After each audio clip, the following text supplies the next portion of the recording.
Friends, welcome to my channel. Don't forget to like and subscribe. It's not difficult for you, but it's nice for me, and we're starting. I told my wife Emily that my seminar ended a day early, but I can't change my flight. This meant that I would be back on Tuesday evening. She was supposed to meet me at the airport around 6. She complained that I would have to be away for another night, but said she would be only too glad to see me. I've been thinking about this for about an hour. I realized that I had been away from home a lot and that I should think more about my wife, with whom I had lived for 17 years. I went to the airport and tried to make one of those attempts to fix something. I was about to give up when I realized that there was a flight to the airport near my hometown. The airport I use and prefer is about an hour's drive north of where I live. The other airport was almost 2 hours south, and I had never used it. I checked and found that there was a flight leaving for this airport in half an hour, so I went to the counter to see if I could buy a ticket. I was amazed at how simple it turned out to be. An hour later I was in the air, and 3 hours later I was on the ground.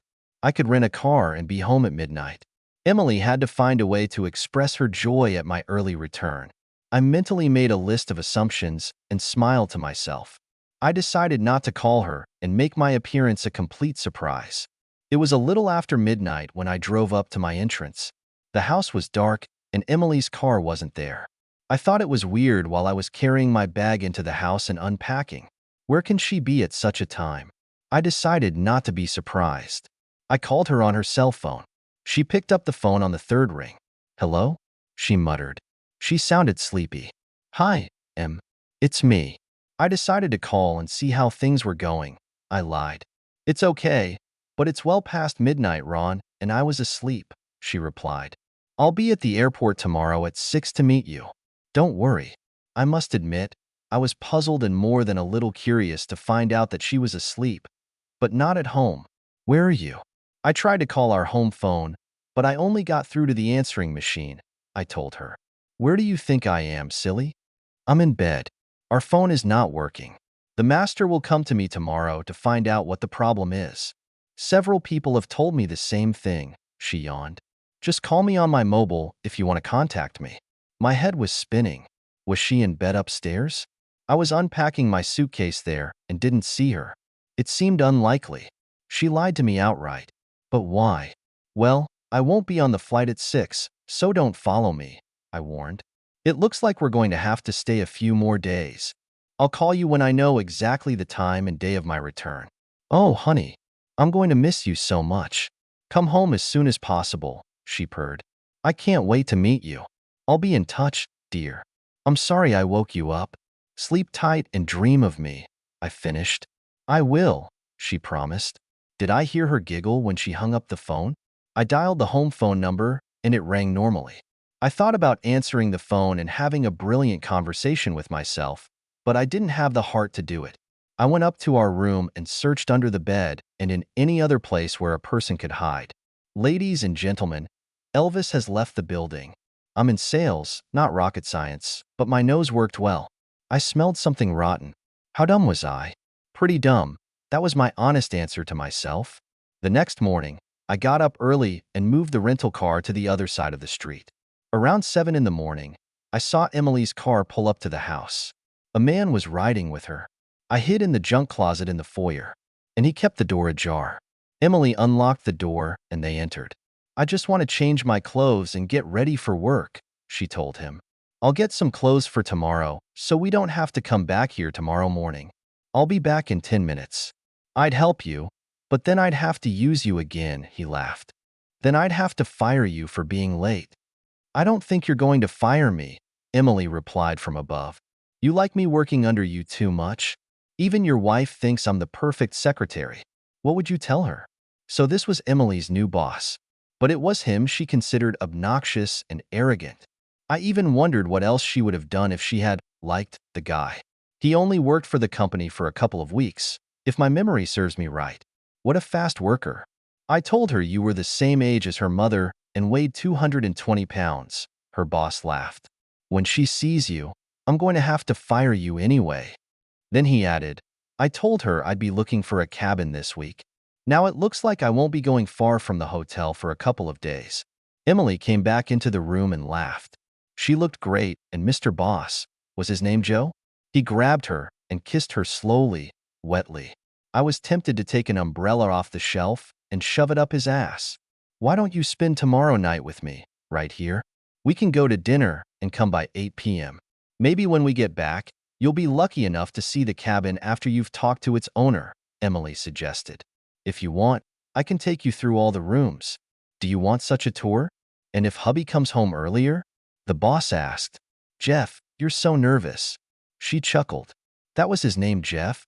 Ron will call so I can meet him at the airport.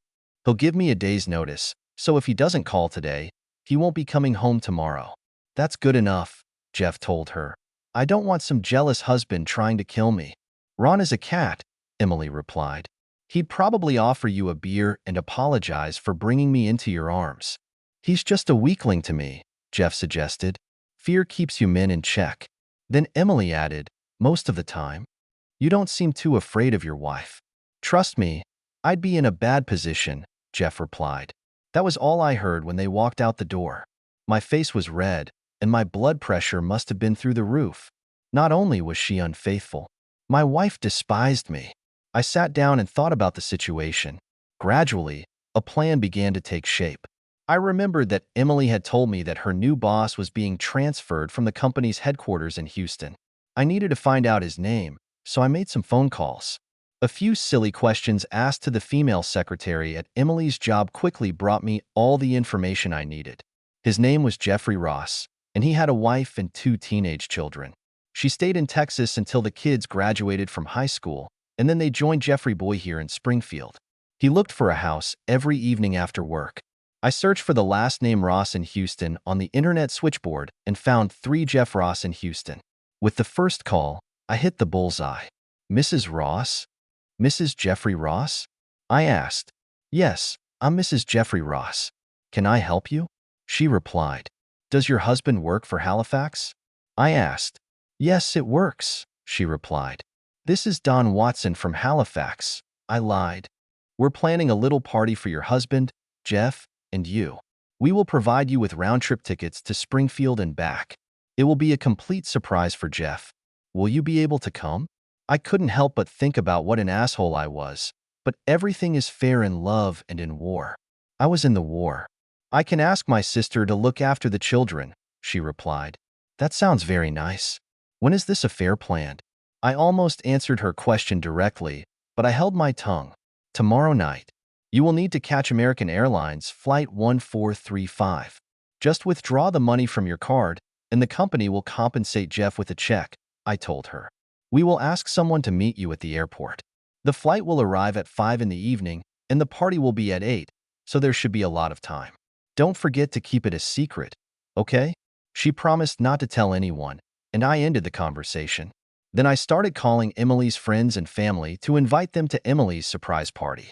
I told them that she got a promotion from her boss, and I think that's a reason to celebrate. Everyone seemed satisfied with this explanation and the need to hide it from Emily. I asked them to be at our house by 7 to make sure Emily would come. I didn't want to be a bad host, so I called a local restaurant and ordered food and drinks for the next evening. I explained that everything should be placed on the veranda next to the living room, by our pool. Emily always wanted to have a nice party on this porch, I thought. She should like it. I left instructions for them and told them that the house might be empty when they arrived, but they could bring everything to the open veranda by walking around the house. The next day, I arrived at the airport half an hour earlier.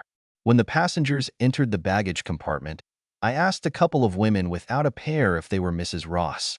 When I was asking one of the women, I heard a voice speaking to me. Hello, I'm Mrs. Ross, she said. Are you here to pick me up? I was almost speechless when I saw her. She had the looks of a movie star. I had to try twice before I could answer. My wife was an attractive woman, but this woman is the gold standard. My name is Ron, and I've come to pick you up. My wife works for your husband, I explained. Did he ever mention Emily? Yes, he did. But I thought her husband would be a little older, she replied. Heck, this jerk actually told his wife that Emily was old and fat. I had to think fast. She seemed a little suspicious. I am often told that I married an older and larger woman. I tell everyone that she just has more experience, and you can love her more. I offered my version. She seemed to think about it and then smiled. I dodged that bullet. We packed her bags and went to the parking lot. It was 6:30 when we got to my house. I was explaining to Mrs. Ross that it was an outdoor party in honor of her husband, as well as in honor of my wife's birthday, when the guests began to arrive. The caterer was finishing arranging everything, and I was impressed. It looked like a first-class party. I didn't know it could be done so easily. By 7:30, everyone I invited was there. I asked them to park behind the church half a block away so that our driveway was clear. I explained to everyone that I would hide in the living room and, when the honored guests arrived at the house, turn off the light on the terrace. This will be a signal for them to be very quiet.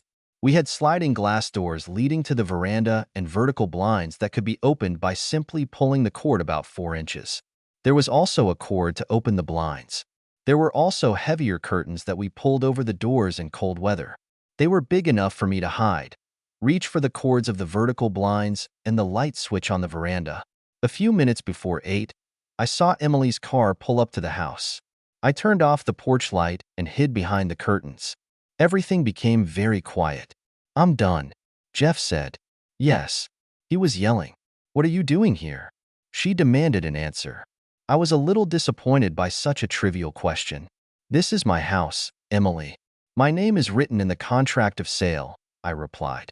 "I didn't think you'd be home for a few more days," she exclaimed. "It's quite obvious," I replied dispassionately. "I have to go," Jeff muttered. "Can I get you a beer or something?" I asked. Both Jeff and Emily were amazed by my offer. I saw Jeff think that Emily was right in assuming that I would offer him a beer if I caught them together. I smiled to myself as I watched his train of thought. Before Jeff could answer, his wife burst into the room from the veranda. She was holding a large purse and waving it with all her might. Jeff was so surprised to see her that he didn't even move to defend himself. I think he landed about 5 feet from where he was standing. "Get dressed, Emily. You're a fool," her mother snapped, picking up Emily's dress and handing it to her. "It was a great performance that you put on for all of us." Emily was too stunned to speak. I turned on the porch light, and she saw that 20 more people were looking at her. I went out and started filling a plate with potato salad and wings. Then I took a can of beer out of the fridge and returned to the house.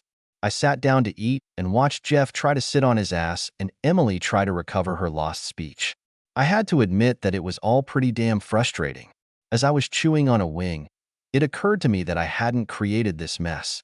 Emily and Jeff put themselves, as well as those who loved them, in such a difficult position. Ultimately, it was better for everyone to know the truth. Eventually, everything settled down. Emily's cousin drove Mrs. Ross to the motel. Another cousin helped Jeff get to his car and gave him a ride to the motel. Emily's mother asked her if she wanted to leave with her, but Emily refused. "I know you must be upset," her mom told me. "And Emily really deserves a beating, but I think she's already suffering." Then they left. Emily disappeared into the bathroom, and I heard the shower running. I've never enjoyed beer and wings so much, sitting alone and going over the events of that evening in my memory. Once or twice in a lifetime, the planets match perfectly, and the plan really works. After I ate all my salad and all the wings I could eat, I started cleaning up. Cleaning up after this crowd took quite a long time. I had to wrap the groceries and put them in the fridge and freezer. It was already midnight when I sat down at the table with the last beer of the evening and relaxed. Emily came into the room and sat down across from me. "I hope you're happy. You did everything you could to ruin my life tonight," she complained. "Even my own family thinks I'm some kind of worthless fool or harlot. Is that what you wanted?" "Emily, why would they start thinking like that? Did I do something to give them that impression? Could it be you?" I asked. "If you thought we had a problem, you could have come to me instead of inviting the whole damn neighborhood to join us." She hissed. "Do we have a problem?" I chuckled. "Are you saying that if we had a problem, you would discuss it with me before making love to some jerk?" "I never meant to hurt you, Ron. I never thought you'd find out about this at all," Emily reasoned. "You're deliberately hurting me. So inviting people to my house for a little surprise party for my loving wife is worse than making love to someone outside of marriage?" I asked. "I don't think many people would agree with that." Then she said what I had been waiting to hear for so long. "If you'd been around more, this would never have happened," Emily reasoned. You didn't pay enough attention to me, and I fell for Jeff's trick. I was so lonely and vulnerable. I laughed heartily. She was such a stupid fool. She really tried to blame me and make me apologize for bringing her into the arms of another man. I felt deeply satisfied when I closed the bedroom door behind me and locked it. My shackles have been lifted. I was emotionally free, and I will be legally free soon. I was looking forward to my new life.